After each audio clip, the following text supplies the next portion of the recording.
5 to 8 minute spiel, and then it'll kind of warm you up for the breakout panels, where each of them will be talking in more detail. Okay? All right, so starting with Chris. Thank you. All right, good. Let's see, is this on? Should be. Okay, there we go. All right, good morning, everybody. So I'm glad to be able to be here. I live in San Jose, so you know Bay Area traffic, there's no guarantee that you're going to get here on the same day that you leave your house, so I was able to make it. And so I'm going to actually keep my remarks pretty brief. I have been a CFA member for many years. I've been teaching at San Jose State University for about 18 years as a lecturer in the Department of Sociology and Interdisciplinary Social Sciences. I also teach global studies at San Jose State. And I was one of those folks who, for a few years, I was a faculty member who thought that just by default, you're automatically a member of CFA. So I would have CFA activists come to knock on my door to say, well, will you please join the union? I'm like, well, I already did that as soon as I got here, I joined the union. Well, no, you didn't. Well, yes, I did, because I see this thing on my paycheck that says, dues, right? And I didn't realize at the time that there's a difference between agency fee and dues. And so I thought I was a member. I've been showing up to all sorts of events and hanging out and doing things without ever having officially signed up.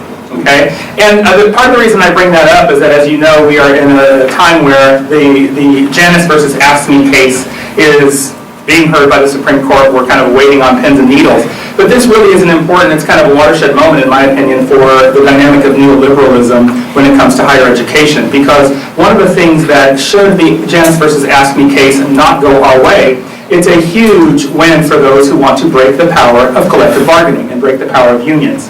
It furthers these kind of dynamics of neoliberalism that we've been looking at and that we'll be talking about all day today, wherein we wind up with this really kind of strong push to privatize public goods and to take public goods away from the hands of the majority. In addition to being a lecturer in the CSU, I've also taught in a private university, and without naming names and calling people out too much, I guess, in ways that could be legally problematic, I will share a little bit today about some of that experience. And I can just tell you that there are some things that you just don't want in the public system. Earlier, when you were mentioning England and talking about the ways in which their work has been parsed out to office time as opposed to quality of work, bringing in money as opposed to quality of research. These are dynamics that we need to resist at all levels. And partly the thing is, I tell this to a lot of our tenure line colleagues a lot, I am a lecturer, I'm cheaper to keep around. I don't mean to say this to be rude or to be mean, but the fact is, you're under attack. If you're a tenure line faculty, they want you to be a dying breed. They want you to be me. What they don't want, though, is for you to keep your paycheck, right? They want you to wind up in a situation of being precarious, of being contingent, of being low-wage laborers who don't have medical benefits, who don't have pension contributions, who don't have any retirement benefits, right? And so ultimately what this is boiling down to is that there are so many fronts, so many directions from which we are under attack. And I hate to say it in a way that makes it sound like I'm paranoid and that we're just worried about who's around every corner, but I think it's really important to recognize that our role as activists, we have a lot of work to do to organize, because those that we're in opposition against are very organized. Right? Those forces that have a desire to privatize public goods have been working at this for decades. They've made a lot of strides in the last few years. They've made a lot of inroads. And one of the big things that they have in their favor is that there's a lot of public opinion that's turning in their favor. And the reason I say that public opinion is turning in their favor is that there are a lot of folks that are outside of these walls that really don't understand what we do. They don't understand our work. They don't understand the benefit that we provide to society. So when they start to hear more and more conversation in common culture about let's assess what we're doing, let's have greater assessment, let's cut costs, let's be more efficient, let's cut out things that are redundant. What they're really saying is let us streamline higher education simply into job training. Let us take away those aspects of higher education that lead to deeper critical thought and critical analysis and that allow people to challenge what government and industry wants. And so unfortunately, in my opinion, they've made a lot of inroads with that. And so we've got a lot of work to do. We've got to pull up from behind, and we've got to start to change the tide of public opinion and change the level of public awareness so that people understand that having higher education is a public good that goes beyond simply job training. It goes beyond simply what we can think of it in remunerative terms, right? If we really start to change the way that we look at this picture, we can also start to use their language against them in a certain way. How much money do we spend on things that can be solved when we know that people who are well educated tend to not have certain types of problems or certain types of issues, right? When you look at providing access to quality public education for people in a variety of communities around the nation, we see that it has positive outcomes that I'm sure we'll be hearing about a lot today. So we have to fight that tide, and we have to resist that idea that education is simply transactional, right? And we have to understand that our role as public educators is for the good of the society at large, for the society of today, for the society of the future, and it cannot just be focused on narrowly constructed business interests. All right, I'm going to leave it there. Thank you.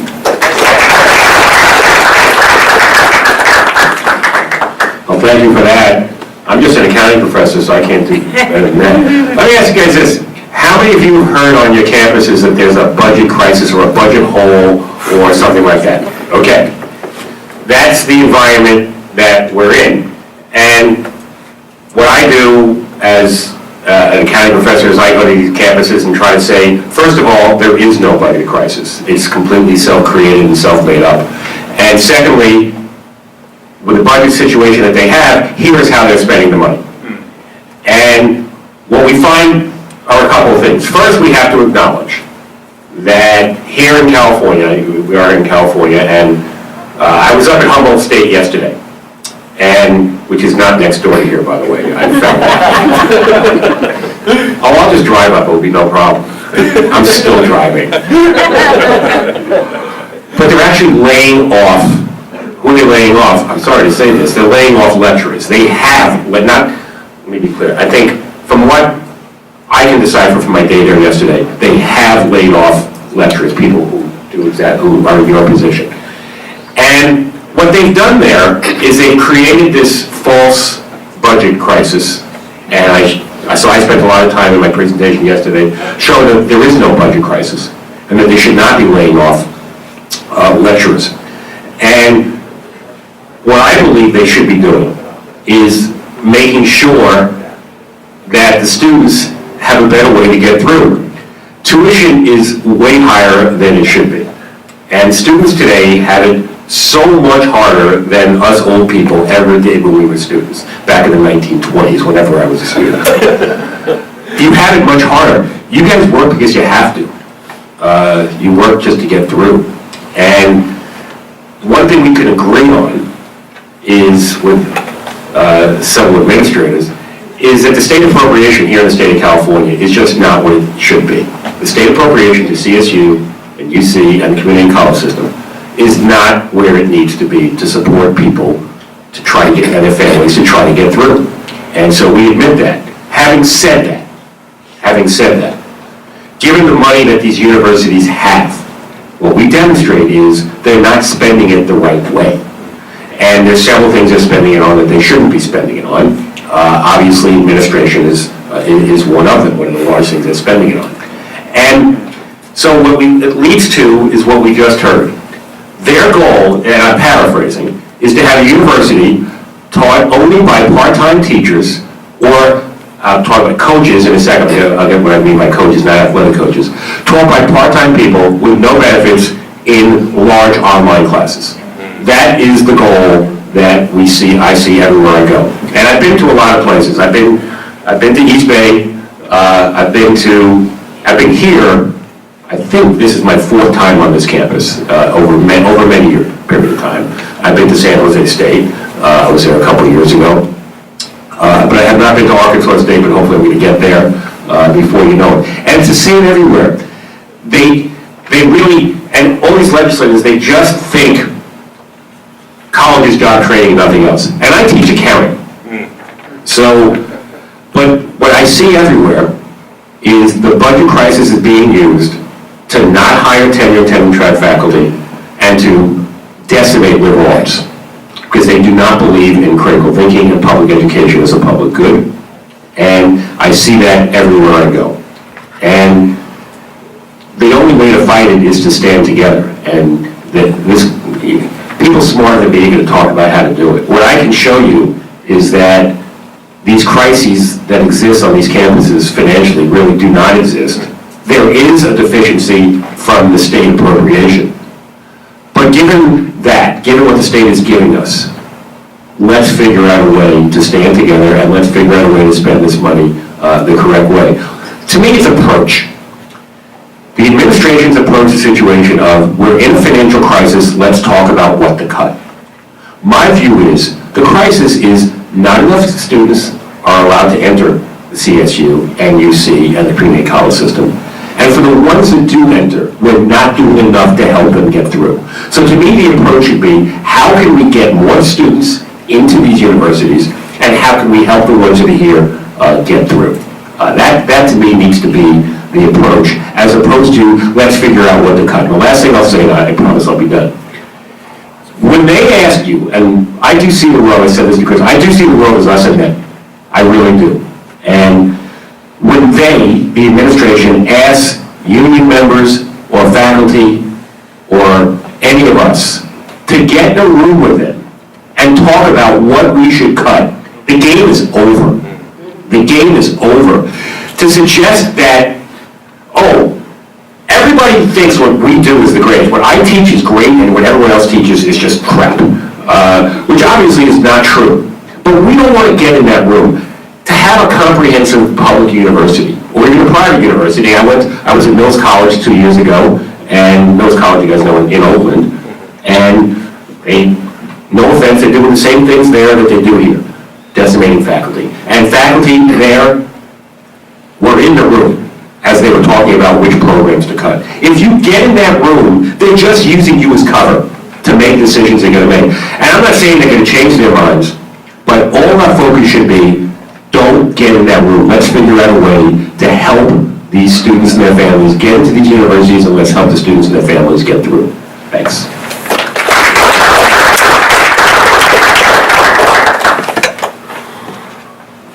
Hi. For those of you who are not up on your Arkansas geography, Arkansas State University is up in the northeast corner of Arkansas. And I think when most people think of Arkansas, they think of Ozarks, Walmart, all of that sort of stuff up in the northwest corner of the state, which generates a tremendous amount of money. We think of Arkansas as poor, but northwest Arkansas is quite prosperous. I'm over on the other side of the state, which is Mississippi Delta. We're along the Delta, we're along the river, so it's miles and miles of cotton, rice, and soybeans, with winter wheat mixed in as appropriate. So it's one of the poorest parts of the country. Bar none, the Mississippi Delta sort of rivals Appalachia for general rural poverty. And we have one of the lowest levels of educational attainment in the country. I think Arkansas has, the Delta has about, I think 16% of the population has a four-year college degree, which is way below the national average. So we come from a sort of resource-starved state. In general, Arkansas is a relatively poor place. And then within Arkansas, we are one of the poorest regions. So we are facing the inevitable. It turns out from talking to everybody, every university has approximately a $4 million budget shortfall right now. I don't know why it is 4 million is the magic number, but we're facing that also. And we've had an efficiency study which found that somehow managed to not look at athletics or senior administration. Whatever you're going through, everybody else in the country is doing it also, I think. So I was asked to come here and talk to you about learning outcomes assessment and how that sort of fits into this larger picture. And for those of you who are students and may not know what learning outcomes assessment is, or who have the good fortune not to know what learning outcomes assessment is yet, it's an attempt to bring the sort of culture of accountability and metrics, which drive a lot of management philosophy, into the academic side of the university. And the notion is that, or the question that assessors always ask is, how do you know that your students are actually learning something in your classes? Is it possible that they just showed up smart and remained smart, which I think is quite, actually, I wouldn't dismiss that possibility. But the notion is that you need to somehow know where your students, how much they know when they get there, and then show value added when they left. So they should be, I don't know, 5% clever after they leave the class, and 25% clever once they've graduated from your program. And on the surface, that sounds like a reasonable proposition, right? Who wouldn't want to, be able to verify that your students are learning things? Since after all, we think that's what universities are about. There's some question about that, though. Brian Kaplan has written some really interesting stuff suggesting that our notion that universities are ultimately about learning things is perhaps wrong, and that really a university is sort of an obstacle course. And if you survive the obstacle course, you've signaled some things about yourself that tell the world something about you. And that learning plays a very small part of that. It's more about conformity and diligence and determination rather than learning stuff. And I sort of hope he's wrong, but he may not be wrong. For about the last 20 years or so, the Lumina Foundation has been, and other entities since the Spellings Commission report, have been really pushing the idea that colleges need to demonstrate to the public and to state legislators and so forth that learning outcome, that their students are learning things, and here's how much, and this is how we know. And this has created, of course, a huge and not insanely expensive bureaucracy, but it's still a cost, and it takes away a great deal of time from faculty that are meant to ensure that students are in fact learning things and getting their money's worth from all of this, and that the public is getting its money's worth from all of this. So I probably shouldn't admit this, but I used to be an administrator. See you guys later. I think I was an associate dean in the graduate school, or an ass dean, as we call them. And I proved to be ill-suited to the role, in that I was a little more outspoken than they anticipated, and we ended up closing the graduate school in order to get rid of me. That was part of the process. But one of the experiences I had in that was I was an ex officio member of the Graduate Council, which is the body that sort of looks at, approves new curriculum for graduate programs. And I'd been on the Grad Council as a faculty member earlier in my tenure, and then came back later on as a member representing the graduate school. And I realized that there'd been a radical shift in how people talked about the graduate curriculum as it was coming through to be approved. When I had been on there earlier, most of the discussion was about resources. Do we have enough books, lab space, qualified faculty, etc., to support these programs? When I came back, the discussion had shifted primarily to how are you going to assess these new programs? What is your assessment plan? And not much else. The other shift is that the assessment director had become an ex officio member of the Graduate Council. And so there was a radical change in how people talked about what we thought was important for these new programs or courses or whatever was going on. And so I was troubled by that, because I always thought I always like to think that faculty expertise is the key variable in all of these things. And that resources matter also. And that you can't just throw together a program and then, as long as it meets its learning outcome assessment goals or whatever, call it a good program. So I was at a Conference of Graduate Schools meeting, or Council of Graduate Schools conference, and in a program or a workshop on doing learning outcomes assessment, how to assess online graduate programs. Because we have a bunch of really bad graduate programs that miraculously get great assessment results. Just complete diploma mill type online programs that we run through an outfit called Academic Partnerships, which is an online management program manager. It's a total scam, but they get miraculously great learning outcomes assessment results. And so I asked this group of people who were alleged experts on the subject of learning outcomes assessment and online education, is there any evidence that this stuff actually makes universities that embrace it better at what they do? I went to school, and probably many of you did, before we discovered learning outcomes assessment. Is there any reason to believe that universities have gotten better at what they do since 1986, when I graduated from college? And there was this kind of, I don't know. And apparently nobody had ever thought to check to see whether learning outcomes, a field that's allegedly data-driven and meant to subject what we do to careful scrutiny and metric, had never bothered to do that to itself. And so I went back and ended up writing an article for the Chronicle back in 2015 where I sort of pointed this out, expecting everybody to write in and say, oh, well, you obviously missed, Johnson and Smith's article that showed that, and that didn't happen. And in fact, it came to my attention that there had been a study in 2011 by one of the founders of the assessment movement that showed that it, in fact, didn't do what it was supposed to do. At least they couldn't find any concrete evidence that it worked. So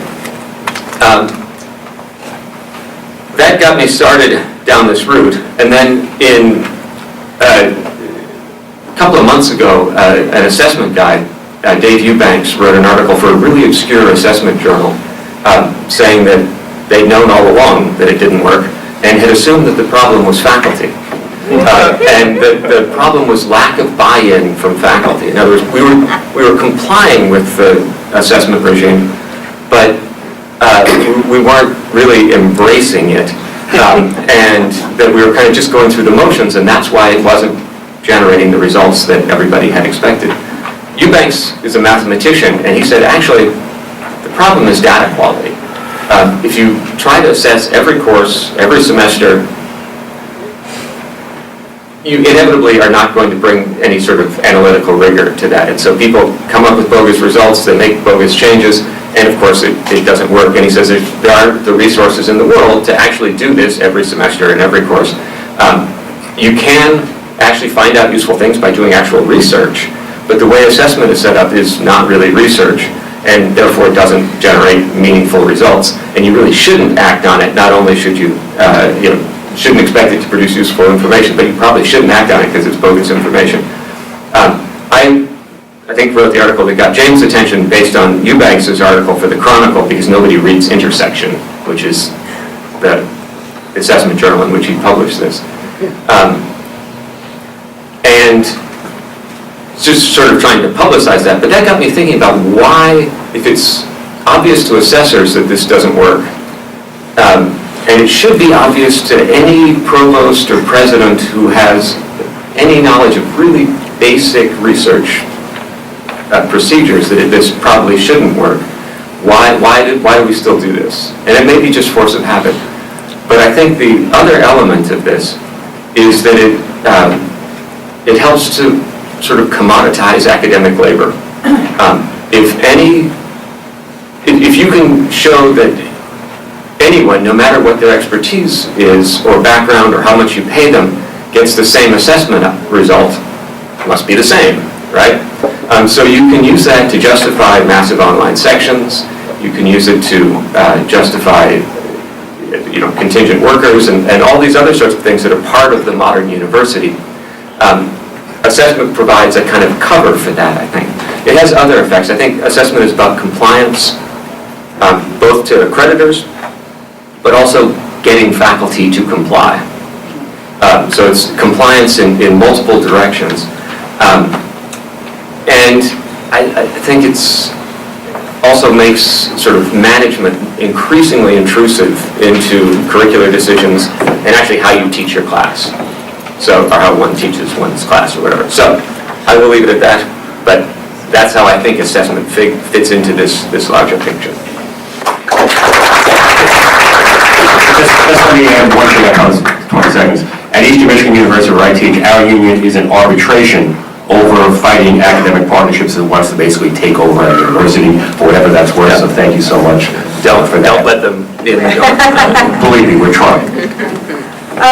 So what I want to do is I want to start off talking about the philosophy of neoliberalism. So to kind of give a framework, to kind of give a framework so that it'll help tie all of these strands together. Then I want to talk about how these effects of neoliberalism impact higher education, and then I want to focus specifically on lectures and how that ties in. But at any rate, the philosophy of neoliberalism is essentially the idea that society runs best if we're all competing against one another for rewards. And so you want a minimum amount of government interference and just everybody compete, and that's supposed to bring the best out of us, and we work the hardest in a situation like that. And so what neoliberalism then ends up doing is it reduces government to a minimum. And that involves getting rid of business regulation. It involves trying to smash unions, because unions interfere with this competitive process. It means eliminating a minimum wage. It means privatizing everything, and so forth and so on. And so some people really believe in this philosophy and that it really will produce the best results for all of us. But it's hard to discern how much of that's a genuine conviction and how much of it's just a cover-up for the effects that neoliberalism really does have in our society. And basically, what it's amounted to is class war, where it's the corporations and the wealthy on the one hand have just decided we're taking over and we're going to monopolize most of the wealth. And so what's happened, in fact, is that under neoliberalism, inequalities in wealth have soared, with the rich getting astronomically richer. Almost all new wealth goes to the top 1%, while the middle and lower classes have actually lost ground. It's been ugly. It's also meant that, of course, as we all know, the democracy has been severely undermined because of the rich just injecting huge sums of money into elections. Billionaires get to decide who's going to win, et cetera, et cetera. It's meant that the general level of corruption has gone up because we don't have a sense of we're all in this together, there's a common good, but in fact we're all fighting for ourselves. It's also meant that we're more atomized than before. And as a result of that, people are more lonely and depressed than ever before since World War II. And finally, it has resulted in the degradation of public education on all levels. So here in the CSU, the way neoliberalism is played out is that they try to run the university like a corporation, again with the idea that corporations are the essence of what we should be trying to emulate. So that's involved rapidly rising student tuition, which has just been horrible for our students. It means shifting power away from faculty to the administration so that it can be top down, just like corporations are run. It means making us focus on producing students for the job market to become good corporate workers instead of producing citizens who can think critically about their society. It means trying to mechanize teaching with the student learning outcomes, as Eric was talking about. And if you start thinking in those terms, it's the death of good teaching.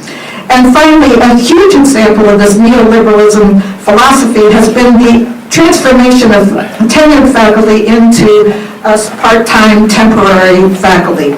Because it's a huge savings of money for the university when the faculty is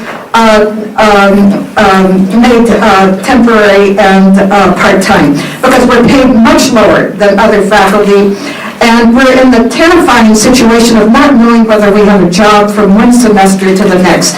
That brings about compliance when you're in that kind of a situation. So, we lecturers are often doing work where we're not paid for it. The department desperately needs our help. We're not paid to do anything but teach in the classroom, but when we're asked to do it by our department and we know how precarious our position is, of course we do it. We don't want to incur the wrath of our department. So lecturers typically, almost always, are doing unpaid work as a part of their position. And finally, the introduction of the category of lecturer has been a tool of control. Not only is it about money, but it's also about control, because what the administration does is it divides the faculty into two very disparate groups that have very different experiences, and as a result can easily acquire different perspectives on what our situation is. And so I want to just give you one example of how disparate and different and conflicting perspectives can arise from tenured faculty on the one hand and lecturers on the other. So I'm going to give you a quote from a tenured faculty at Fresno State. He said, "I'm acquainted with numerous adjuncts," that's us lecturers, "both with and without PhD. The main thing that they all have in common is that they are either unable or unwilling to do any research. And it isn't because they don't have the time. The idea of a path to tenure for these people is really not in the cards." Okay, so that's the perspective of a tenure. This is not typical. Many tenured faculty are sensitive and understanding, but you've got this other segment also. In response to that statement, a lecturer on our campus, Steve Langan, responded, "These tenured faculty are strangely ill-informed and rather stupid. No wonder they've been replaced by lecturers." So you can see, you want to put your hand up? You can see how by introducing the category of lecture, you divide and conquer. So it's not only about money, it's about power. And it has tremendously weakened us because of their success in doing that. So what we need to do, of course, is to go on the CFA should lead the charge and go on an educational campaign about the situation, the true situation of lecturers, so that we can begin to educate all members of the community about the situation of lecturers, and then go on a campaign to raise the working conditions of lecturers so that they more and more become similar to those of the tenured faculty, because otherwise we're just torn apart as a union and we're far less effective than we could be. So then the question is, well, how do we resist neoliberalism? Because many of us here are activists. But I want to just emphasize, I think that our unions are our strongest line of defense, because unions were the creation of working people specifically for self-defense and for the improvement of our working conditions.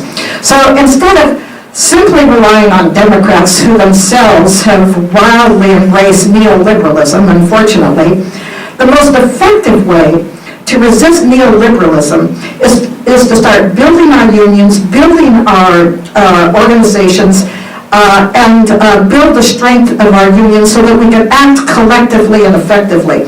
So the first thing we need to do, for example, in our unions, is to overcome the atomization and isolation of our members, because we have little contact with one another. And so one way to do this is to have some kind of a message board where people, rank and file members, can start communicating with one another, but as long as we're isolated and atomized, we're really weak. So what we did on this campus, in order to start building channels of communication among lecturers, is we composed a survey, sent it out to virtually all the lecturers on campus, and asked them to describe their working conditions and how they felt about them. And they poured their hearts out. Reading the results of these surveys was a powerful experience. The conditions are horrible, the pay is absolutely lousy, and the lecturers feel completely abused and super exploited. But by creating a survey and getting feedback, we're then in a position to say which of our problems are individual and which problems we have are a result of our being lecturers. In other words, they're collective problems and they require a collective response. And so what we found out from the survey is number one issue among lecturers was pay, 2 was job security, and 3 was a severe overwork. So the idea then is that this is the first step in bringing lecturers together and starting to communicate with one another. And that's what we've been doing. But the second step then is to start then bringing people together and have them decide what steps they are prepared to take in order to redress the unfair and horribly immoral conditions that we're experiencing. And then you have to proceed democratically, because you can't get people to be active if you're dictating what steps to take. These steps have to be decided democratically so people feel that they have an ownership over the process. So just in conclusion, I want to emphasize that unions are powerful weapons in fighting neoliberalism, but when a union is divided into, say, part-timers and full-timers, which is typical throughout our economy, or when the union is divided between tenure faculty and adjuncts, and when there are actually perverse incentives operating that encourage some faculty to take advantage of lecturers, then we're torn apart and we're greatly weakened. So our strength in the final analysis is really derived from our solidarity, and that's why we have to improve the conditions of those who are being exploited the most. That should be the priority. So I just want to conclude with a few examples of this principle of solidarity. So it was in the 1997 UPS strike that the Teamsters prioritized the needs of the part-time workers and one of the greatest gains for them, and it was an historic victory. It was a great victory at that time.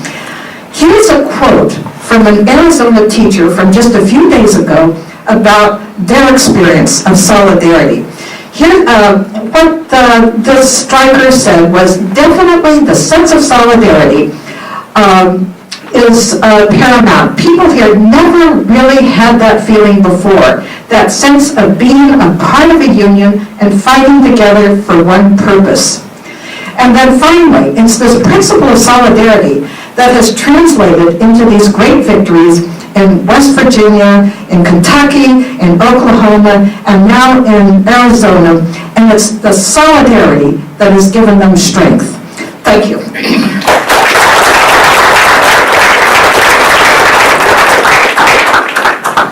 Wow, what a great comment from which to start. So my name is Catherine Leibarger, and I am the president of the union that represents 9,000 service workers at the University of California System, all campuses and medical centers. Thank you. And the 15,000 patient care technical workers at the 5 medical centers and campus student health centers. And the last time I was in this building was about 18 years ago when I was a gardener here at San Francisco State, not knowing as I was watering the plants inside that I would at some point be in here talking about the neoliberal university and resistance to it. So I'm very pleased to be here, and I've got a lot of affection for this place. I can see the gardens that I planted, and they haven't ripped them out yet, so that's awesome.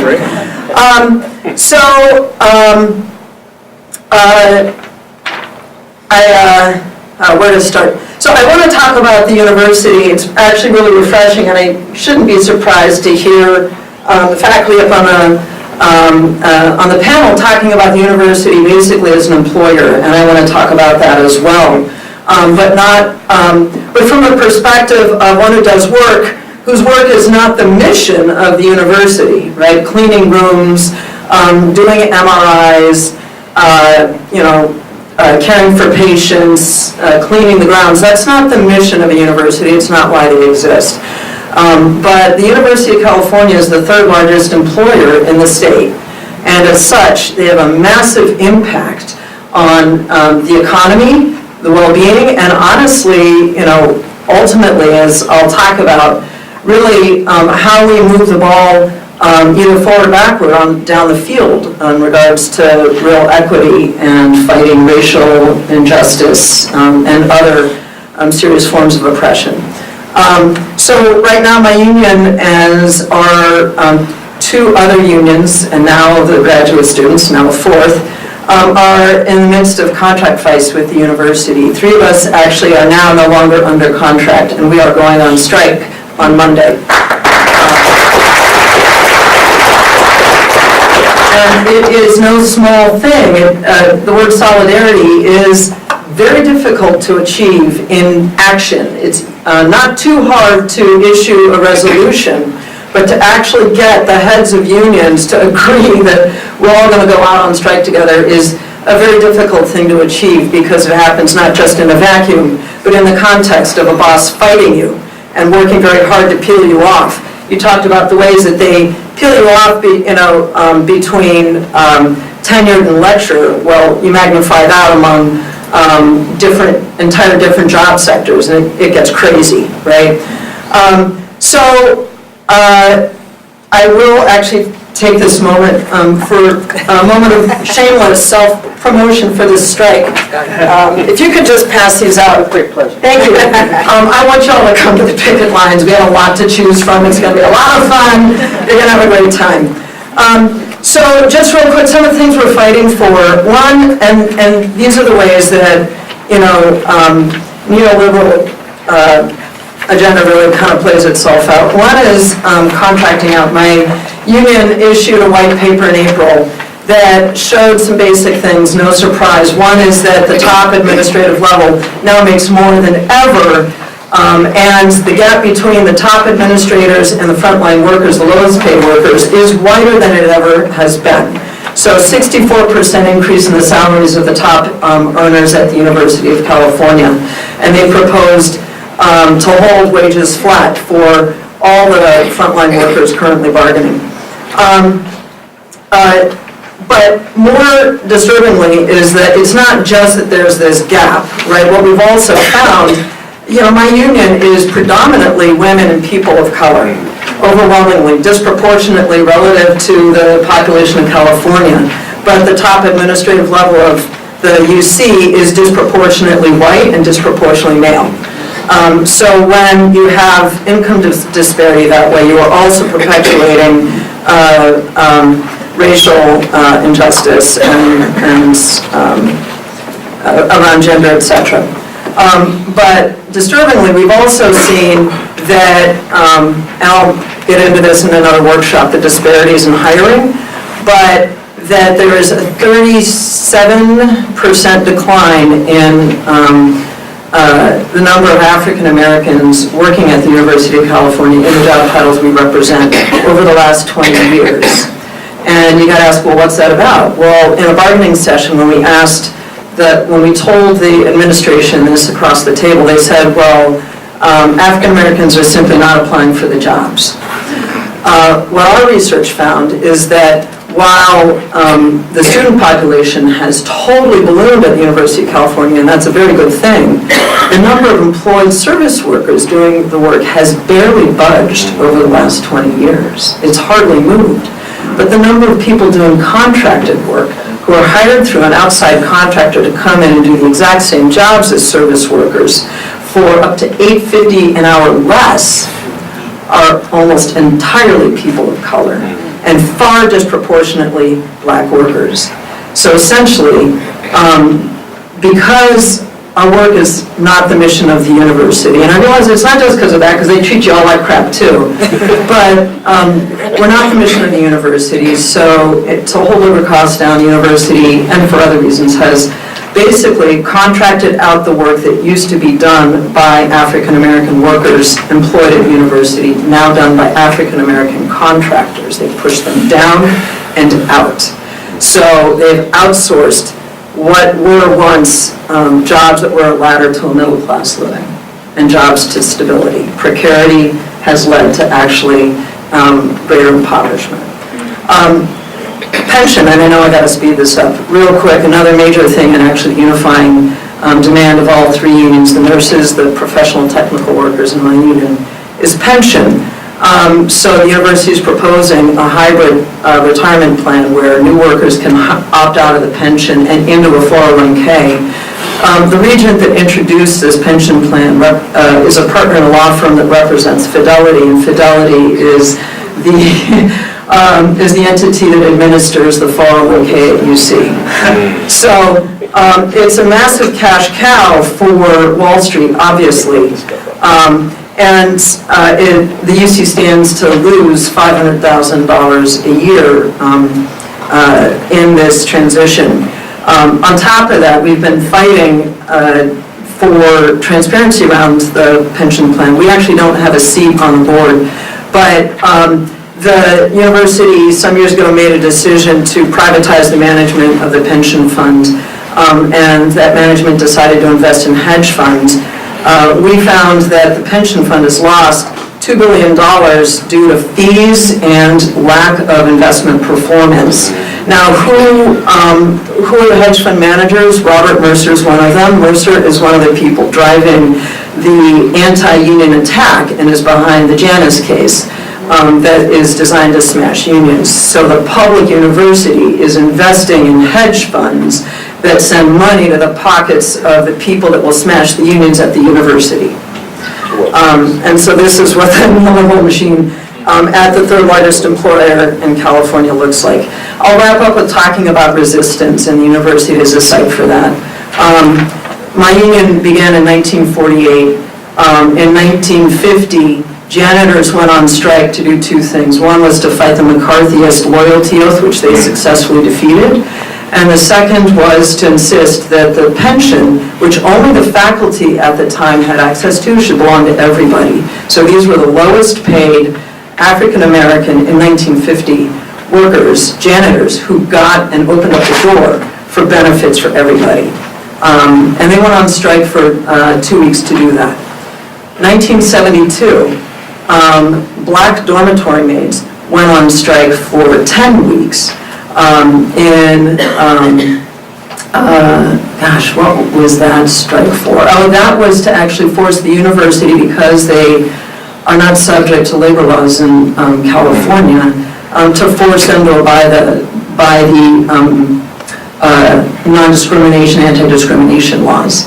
10 weeks, and they managed to win that fight as well. 1987, our union fought for 2 years against UCSF's English-only laws, or English-only rules, and we beat that.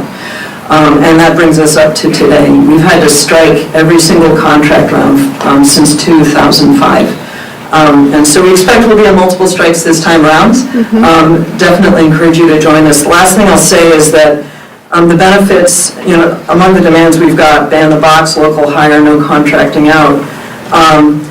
These aren't just economic demands, they're also social justice demands, but this act of solidarity doesn't just win things for you, but it has the ability to absolutely transform the people who partake.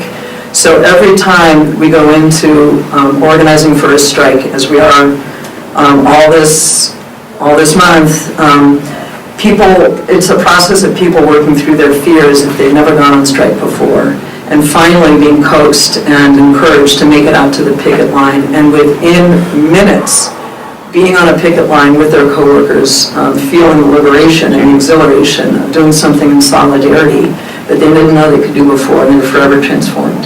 That is actually an incredibly powerful place for, I think, transforming the society that we live in, and I look forward to seeing you on the line. Thanks.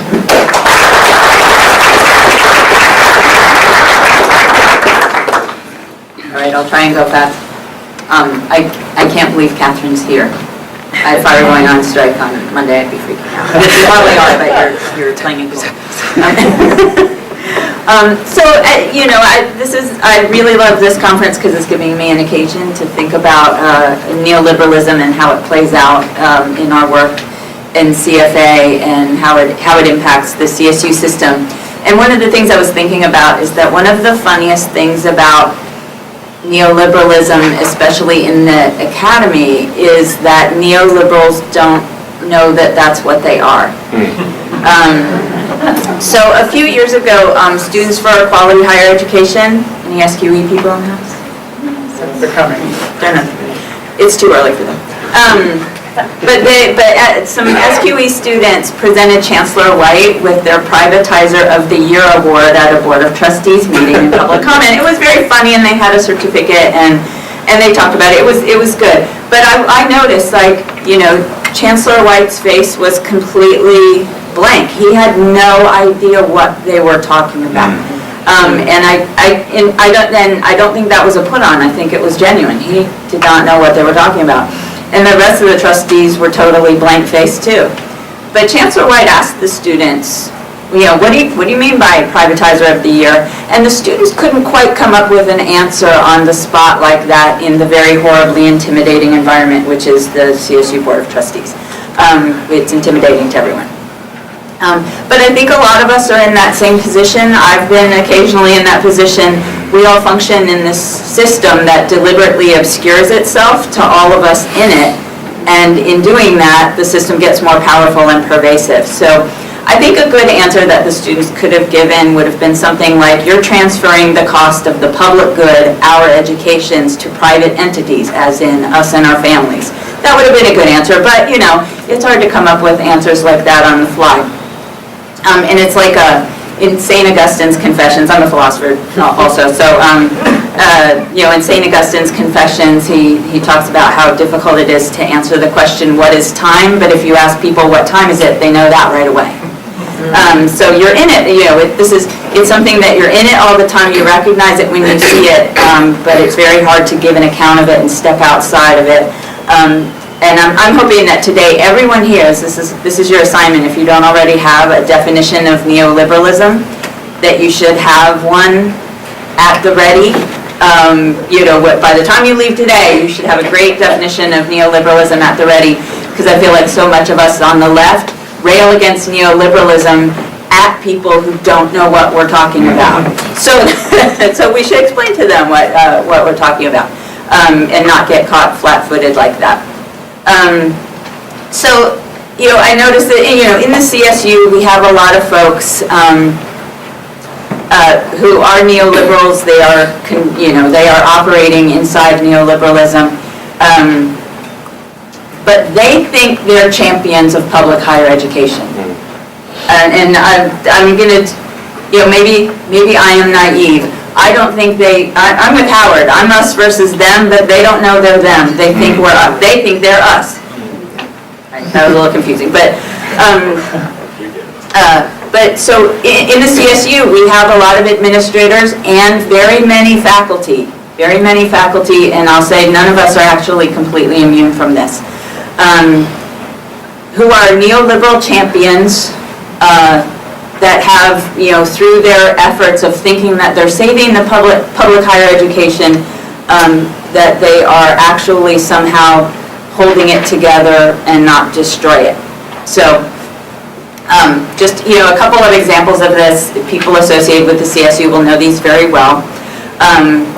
So in the spirit of holding the public university together and saving it, these folks have created the steady increase of lecturer faculty at lower and lower time bases, and with steadily decreasing tenure density, increase in class size, increase in overall faculty workload, a de facto increase in research requirements that isn't actually in a policy, it just somehow happens. A de facto increase in service requirements, not in any policy, it just somehow happens, but with actually less control through shared governance. That's a good trick that they did. Outcomes assessment, certainly. San Jose is joining forces with Udacity to offer a MOOC for teaching remedial math, of all god-awful things to use a MOOC for. System-wide tuition increases that kept coming. We avoided one this year, but we'll be right back at the same fight next year. Increasing number and amount of campus-based fees. Chico State just passed a really high one. The proposed system-wide intellectual property policy. I don't know if you're in academic senate land, you might have seen that. It's really atrocious. And Executive Orders 1100 and 1110, which mandated really dramatic changes in both remediation and general education without any faculty input or consultation. So some of the things on that list are general and some are specific, but all are accompanied by, we don't want to, but we have to refrain from management and from some faculty. So at the CSU and other institutions, administrators, they think that they're the champions of public higher ed, holding it together, but really they're selling off bits and pieces of the university to private interests and diminishing key functions of the university, making it smaller and less expensive and somehow more palatable for the state to fund, and yet that doesn't happen, right? We know this is bullshit and it doesn't work. So all of this, I'm going to say, I'm not othering other faculty who are complicit. Everyone has ended up being complicit in this. I'll bet every faculty member in this room has at some time had work extorted from you in the spirit of needing to serve students well. How many people? Right?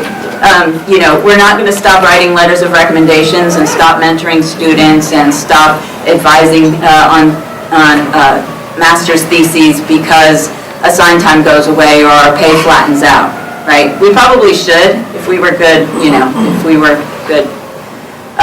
good Marxists, maybe we'd do that. But most of us aren't because we are tied to our profession, we love our students, and we're not going to withhold our work from them.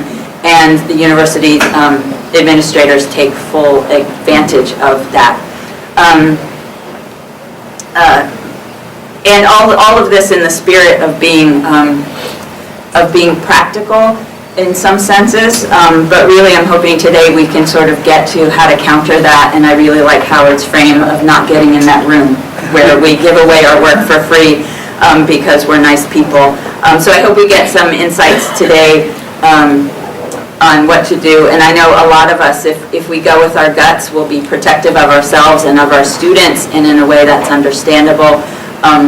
But that's how we end up giving away our work and being complicit in the neoliberal system. So anyway, I hope you have fun today.